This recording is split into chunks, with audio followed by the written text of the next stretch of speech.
Welcome to our latest deep dive. We are incredibly glad you are here with us today. Yeah, we have a really intense journey ahead of us. We do. We are staring down this absolute mountain of Spanish language criminology and sociology research. Huge stack of texts. Right. And the goal today is to extract the absolute core insights about human nature from all this material. Because it's a massive historical arc we're looking at. Yeah, starting way back with the early philosophical foundations of criminology. Digging into some deeply deterministic biological theories along the way. And analyzing the economic arguments surrounding crime. Right. Before we ultimately land on modern forensic risk matrices. And, well, the brutal geopolitical realities of international terrorism. Exactly. So the fundamental question we are unpacking for you today is basically this: why do people commit crimes, and how is society actually supposed to engineer a response? Which is, I mean, that's the core mission. It is. We are methodically charting the evolution of how human behavior is understood and categorized. We'll start with the classical thinkers. They operated on this assumption of free will and, abstract rational justice. But that framework doesn't hold up forever. No, not at all. It gets violently challenged by the positivist school. They kind of drag the conversation into hardcore biological determinism. Yeah, they really do. And then we'll examine the socialist school's economic counter-narrative, Before finally assessing how all these historical threads sort of tangle together in our modern era. where we rely on highly complex, multifactorial risk assessments. And grapple with the sheer scale of global counterterrorism. Exactly. And just to be totally clear on the vibe here, you are not sitting in an introductory lecture right now. Right, no pop quizzes. Exactly. Yeah. We know you follow these topics, so we aren't going to waste your time defining basic terms or, giving middle school biology lessons. This is a dynamic, critical exploration of the architecture of justice. We've custom-tailored this deep dive to give you a multi-perspective understanding of these paradigms. Without all the academic bloat. Yeah. So if you are ready to scrutinize human behavior through some sharply conflicting lenses, let's jump right in. Let's start with the precursors. The foundations. Right. To understand modern penal systems, we have to look at the thinkers who laid the groundwork for the classical school of criminology. Because prior to the 18th century, punishment was, well, it was basically arbitrary. Highly arbitrary and defined by excessive brutality. Yeah. It was often rooted in these concepts of divine retribution rather than any kind of social utility or rational framework. Which brings us to César Beccaria and Jean-Jacques Rousseau. The two intellectual giants who completely disrupt that status quo. Yeah, Beccaria, he's writing in the 18th century out of Milan. Right. And he basically orchestrates this monumental push against the Dark Ages justice system of his era. He takes a definitive radical stance against using torture as a legal means to extract proof. Which was huge at the time. Revolutionary.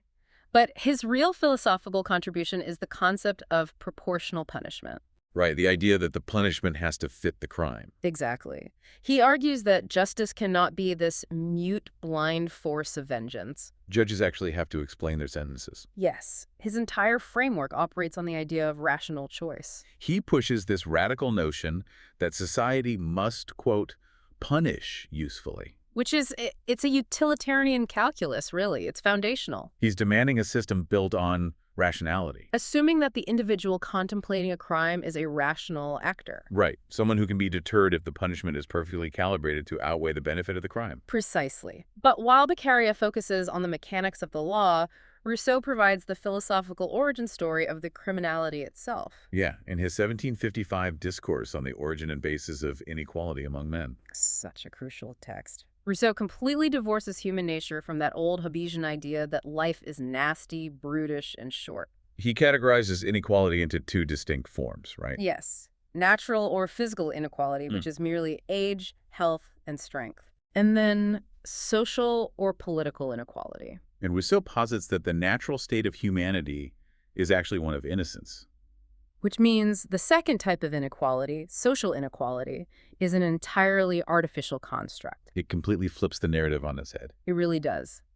Rousseau essentially argues that crime is not an organic human phenomenon. It's a byproduct of the invention of property. Exactly. He famously states that the first man who enclosed a piece of land declared, "This is mine," and found people naive enough to believe him. That guy was the true founder of civil society. And, by extension, the architect of crime. It is such a profound epistemological shift. He laments all the wars, the crimes, the horrors that could have been avoided if humanity had just rejected that initial claim of ownership. So for Rousseau, the overarching criminogenic factor is the social structure itself. Absolutely. I find that shift so fascinating because it forces society to look in the mirror. It does. But it doesn't immediately solve the practical problem of what to do with the people actually committing the crimes in the streets of 18th century Europe. Right. Philosophy only gets you so far when the jails are overflowing. Exactly. And that leads us to the physical reformers. John Howard, Jeremy Bentham, and Philippe Pinel. And the contrast between their core principles is just jarring. It really is. Let's look at Howard's intense pragmatism first. Okay.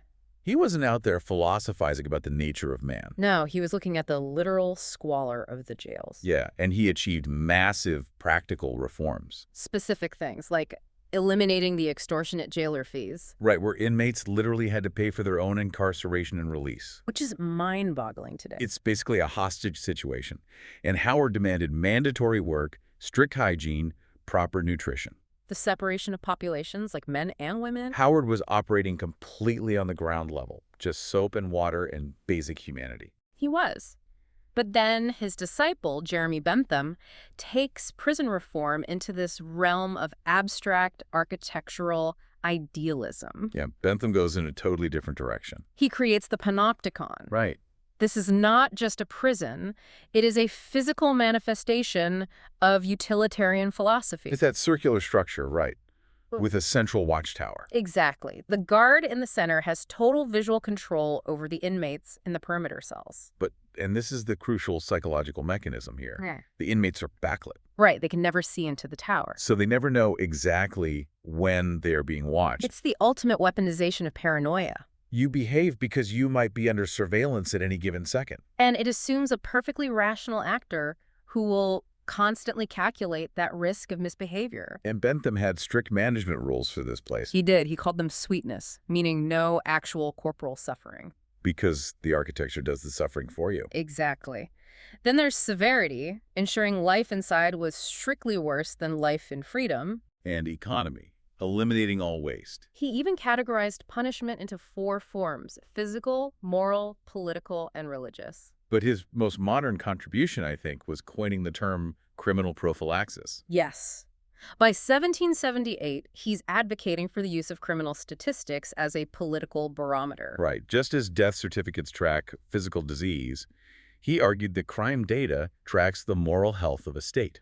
Bentham's reliance on data and surveillance is incredibly prescient. We still see echoes of it today. Oh, everywhere. However, his panopticon relies entirely on the premise that the subjects inside those cells are rational minds. Minds capable of responding logically to abstract architectural control. Right. And this is exactly where Philippe Pinel shatters the paradigm. Pinel represents a radical humanitarian shift. He really does. He was a medical doctor assigned to the hellish Bicêtre hospital during the insurrections of the Paris Commune. Which is basically just a dumping ground, wasn't it? A total dumping ground for political prisoners and the mentally ill living in absolute starvation and misery. Right. And if we compare Pinel's physical unwrapping of the chains from these suffering inmates with Bentham's abstract architectural control mechanism. Philosophical friction is just massive. It is. Bentham wants to put a mind in a mathematical box to force rational compliance. While Pinel walks into Bicêtre and recognizes that some of these minds are clinically broken. They aren't rational actors calculating risk. No, they're suffering from medical afflictions. And that realization is a devastating blow to the classical school's foundational assumption of total rational free will. It completely undermines it. If the mind can be compromised by illness, then treating every individual as a fully autonomous agent who simply chose to break the social contract. It's fundamentally flawed. Exactly. Okay, let's unpack this. If Pinel is demonstrating that the mind itself can be medically compromised, that forces a massive pivot in how we investigate crime. A huge pivot. We can't just ask how to punish, whether it's Howard's hygiene, Bentham's watchtowers, or Pinel's medical empathy. We have to figure out how criminology actually determines the why. Exactly. How does the field map causality? Well, to understand that, we have to scrutinize the methodological rules of criminology. Okay. The investigative process operates on three critical levels, according to the texts. Let's hear them. First is description. This is the primacy of observation, imperfectly representing the general aspects and properties of a phenomenon before analyzing it. You just look at what's there. Right. Second is classification, establishing typologies to group these phenomena, Putting things in boxes. basically. And finally, explanation, which is the ultimate goal of formulating constant laws and internal links to determine the characteristics of criminogenic factors. Okay, I want to push back on that methodology for a second. Sure. Specifically, classification. The moment you start classifying human behavior into neat typologies, don't you risk creating a deterministic trap? How do you mean? Well, if you categorize a specific socioeconomic profile as a type of criminal, the methodology itself might heavily bias the explanation. That is precisely the danger of the epistemological framework. And it brings us directly to the highly contested concept of cause. Okay, let's get into cause. Criminology, drawing heavily on rigid definitions initially, traditionally defined a cause as the necessary condition without which a certain behavior would never have manifested. It has to be the exact trigger. Right. It demands a constant, univocal, and genetic connection between events. Constant, univocal, and genetic. Yes. Constant, meaning the connection is necessary. Universal, meaning every effect has a cause. And genetic, meaning one event actually spawns the other. And this creates a severe divergence between juridical causality and criminological causality, doesn't it? A massive divergence. Right. The legal system only cares about the immediate cause. But criminologists are looking for the chain. Right. Causa, causati est. The cause of the cause is the cause of the caused. Exactly. Take the classic scenario of a drunk driver causing a fatal accident. That's a great example from the research. It perfectly illustrates the divide. Right. In juridical causality, the legal inquiry stops at the intoxication. The driver was drunk, therefore he is guilty. End of story for the law. But the criminologist demands to know why the subject was intoxicated, Yes. Perhaps the alcoholism is rooted in a deep psychological trauma. which in turn stems from parental abuse during childhood. Exactly. For the law, that chain is irrelevant. You cannot prosecute the parents for the car accident their adult child caused. Right. But for the criminologist seeking Bentham's criminal prophylaxis, actual prevention attacking the remote primary cause is the only valid scientific approach. It's the only way to actually stop the cycle. But I'm not so sure that strict definition of a constant univocal cause holds up when you consider the sheer complexity of human psychology. It's a very rigid box to put human behavior in. How does demanding a univocal single-path connection limit our contemporary understanding of behavior? That's the big question. I mean, a single childhood trauma doesn't universally and constantly produce a drunk driver. Many people suffer identical trauma and never commit a crime.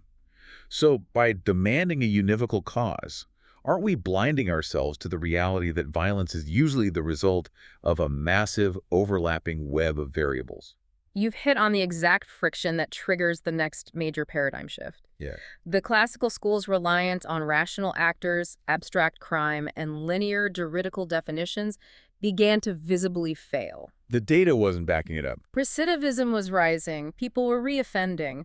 A new intellectual movement looked at the data and concluded that the purely legal approach was scientifically bankrupt. And this births the positivist school, Yes. led by figures like Cesare Lombroso, Enrico Ferri, and Raphael Garofalo. They stage an absolute intellectual rebellion. They really do. They are heavily influenced by Darwinian evolution and Auguste Comte's scientific positivism, They completely abandon the abstract concept of the crime. and hyper-focus on the physical reality of the criminal. Exactly. And to do that, they have to declare absolute war on the classical concept of free will. They embrace strict determinism, They argued that the classical thinkers were romanticizing human autonomy. just living in a fantasy world. Basically, the positivist framework operates on the premise that an individual is inexorably driven to crime by a converging series of physical, biological, or social circumstances. Free will is an illusion to them. A total illusion. That is a massive, highly controversial leap to make. It's a huge leap. It essentially reduces humans to biological automatons.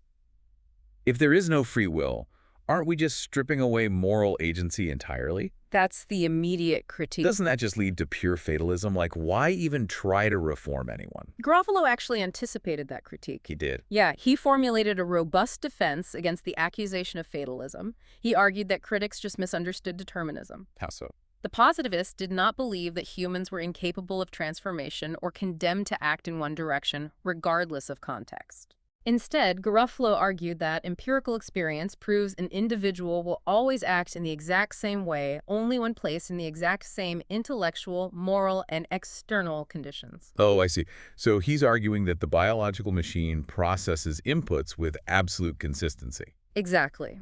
Change the environmental or moral inputs, and the behavioral output changes. But if the inputs are identical, the result is predetermined. Right. And this obsession with the internal machinery pushes the positivists to seek empirical biological proof of criminality. They wanted physical markers. Yes. Which reminds me of that fascinating historical anecdote from the text about the ancient Greek physician Aristotle. Oh, the case of Prince Antiochus. Yes. It serves as a brilliant early example of seeking a biological tell for a psychological state. It's a classic story. King Seleucus' son was suffering from a mysterious wasting illness. Nobody knew what was wrong with him. Right. So Aristotle monitored the prince's pulse while literally naming the women of the court one by one. And when he spoke the name of the king's young new wife... The prince's stepmother. Right. The prince's pulse surged violently. He was consumed by a forbidden secret love. And his biology betrayed what his rational mind desperately tried to conceal. The positivists took that concept that biology reveals the truth of the mind and pushed it to the absolute extreme. Yeah, they did. You get Francois-Joseph Gall in the 19th century creating phrenology, mapping the brain into 38 distinct regions, corresponding to instincts like the sense of defense or a carnivore sense. He claimed you could predict aggression just by analyzing the cranial bumps on a subject's skull. Now, obviously, we have to state that phrenology is entirely discredited today as a pseudoscience. Oh, 100%. But the underlying epistemological shift, the demand for empirical biological data to explain behavior that survived. It didn't just survive, it evolved. It evolved into modern genetics, which poses an even more sophisticated threat to classical thought. Consider how genetic mapping directly challenges the philosophical basis of rational choice. Right. We now analyze DNA, the 46 human chromosomes, the 44 autosomes, and the X and Y gonosomes. We can identify specific chromosomal aberrations. Like Turner syndrome. Right, where a subject presents with an exo anomaly, missing a chromosome entirely. The genetic code combines like a deck of cards. It dictates not just physical traits, but predisposing individuals to specific neurochemical imbalances. Exactly. If your biological deck of cards predisposes you to severe impulsivity, low empathy, or aggressive reactivity, how can the justice system treat you as a perfectly rational actor? It's a profound dilemma. The positivist reliance on this chromosomal data argues that abstract deterrence, the threat of Bentham's panopticon, is useless against a biological imperative. Because you can't deter genetic code. Exactly. The empirical biological data completely dismantles the classical assumption of a level playing field of rational autonomy. It's just not a level playing field. No. But just as the positivists thought they had definitively solved the criminological equation by pointing to biology, an entirely different movement emerged to attack both the classical rationalists and the positivist biologists. And we are talking about the socialist school. Yes, we are. Now, before we dig into the socialist school, we absolutely need to state clearly that we are impartially analyzing the historical, economic, and political theories as they were developed to explain crime. We are not endorsing any specific left-wing or right-wing ideology here. Not at all. We are strictly tracing the evolution of sociological thought based on the texts provided. With that understood, the socialist school, driven by figures like Karl Marx and Friedrich Engels, it emerged in the 19th century as a direct reaction to the explosive, often brutal realities of industrialism. Right. They viewed the positivist obsession with skulls and chromosomes as a deliberate distraction. A distraction from the true cause of human suffering. Exactly. For the socialist school, crime was not an internal biological inevitability. No. It was strictly an exogenous economic phenomenon. They operated on a purely materialist paradigm. They argued that crime is the inevitable byproduct of capitalist exploitation, deep social inequality, and class struggle. So, the organization of a society built on private accumulation inherently produces delinquency. That's their argument. Their logic dictates that if you eliminate the capitalist structure and abolish class disparities. The root motive for almost all crime simply evaporates. Right. But history inevitably forces a stress test on theoretical models. So is this. When socialist states were actually established, crime did not completely vanish. Shocking. Right. So to explain this discrepancy without abandoning their core theory, the socialist thinkers utilized a specific heuristic. The vestiges of capitalism argument. Yes, I have to say, I find that vestiges argument highly suspect. it's heavily criticized. It feels like a massive theoretical loophole. How so? Well, when faced with ongoing issues like alcoholism, hooliganism, or black market speculation within a social system, theorists argued that these were merely psychological hangovers.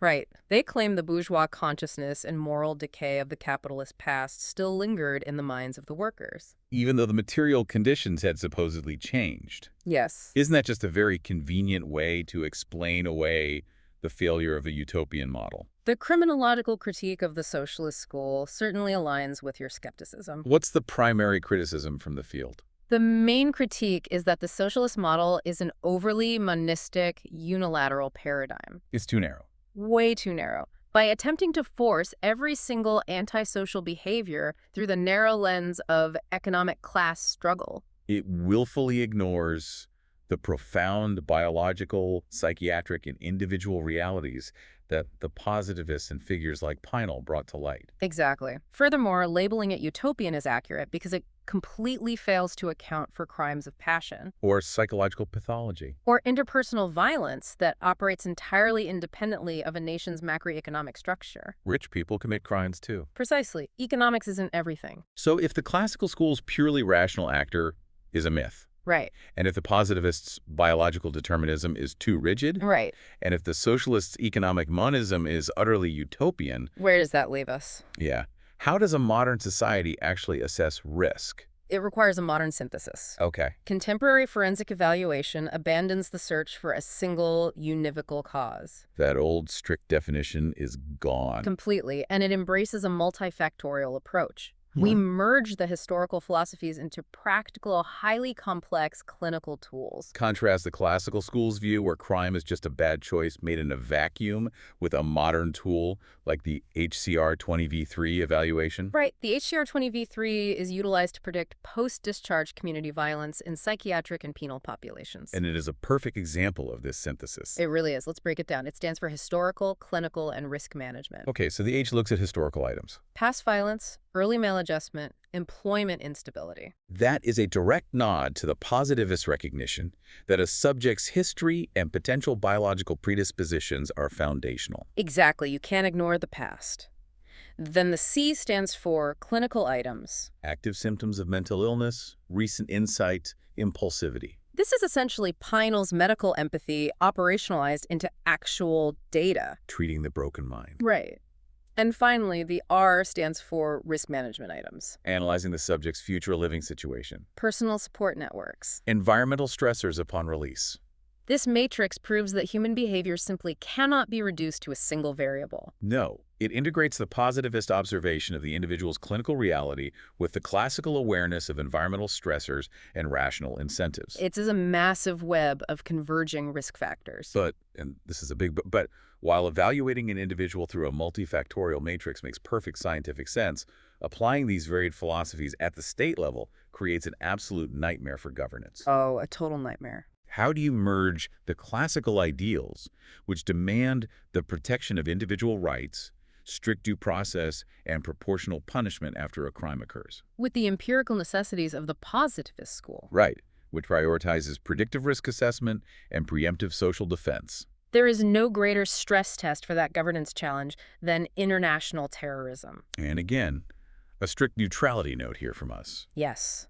We are solely analyzing the legal and policy frameworks surrounding global counterterrorism. We are not endorsing the specific actions of any nation, military, or political entity. We're just looking at the theory. Absolutely. So, when a state faces extreme, ideologically driven asymmetrical warfare, The friction between these schools of thought reaches a breaking point. the classical model relies on juridical causality.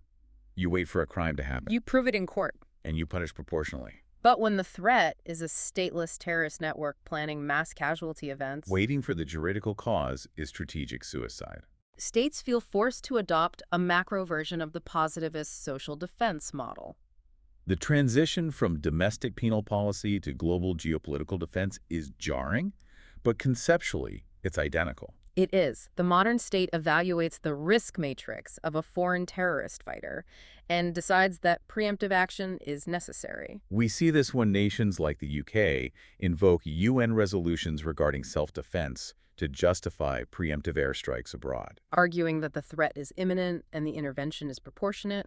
We see the boundaries of international jurisdiction stretched in operations like the Entebbe rescue. Where Israeli forces breach Ugandan sovereignty to protect hostages. Or look at the immense cultural and security friction within Europe today regarding immigration, radicalization, and operations like Vigiparate in France.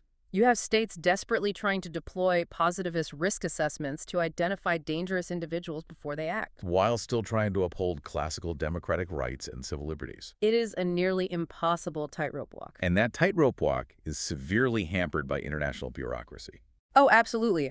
Merging positivist preemptive defense with classical legal charters on a global scale causes massive institutional corrosion. The United Nations is a prime example of this struggle in the texts. Yes. Despite possessing an apparatus of nearly 90,000 employees globally, the UN's ability to respond to dynamic, asymmetrical threats is often paralyzed. Paralyzed by what theorists identify as Parkinson's law.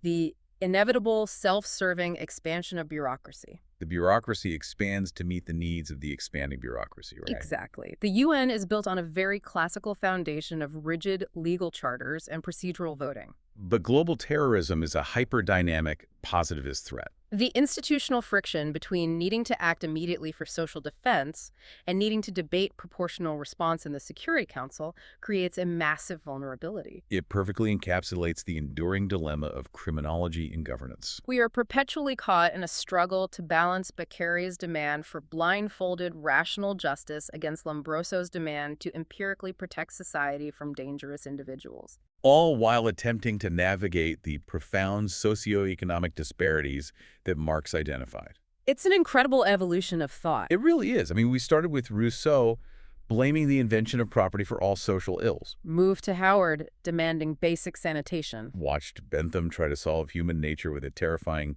panoptic watchtower. We debated the rigid confines of the univocal cause. Only to see the positivist blow it apart with ancient Greek pulse tests, phrenology, and the undeniable reality of chromosomal anomalies. We scrutinized the socialist attempt to blame the entire human condition on capitalist economics. And ultimately landed on the immense complexity of modern forensic matrices and the bureaucratic gridlock of global counterterrorism.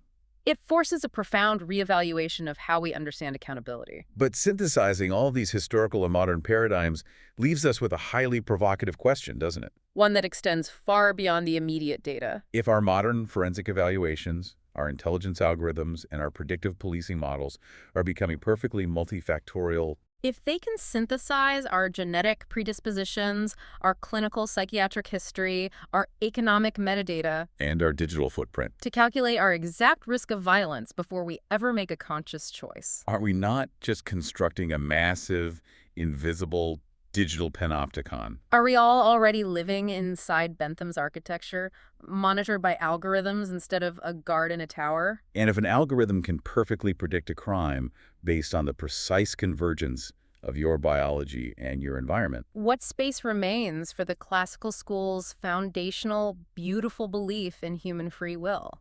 a truly unsettling thought to leave you with. Thank you for joining us on this deep dive. We hope you found the friction in these perspectives as fascinating as we did. Keep questioning the architecture around you, and we'll see you in the next one.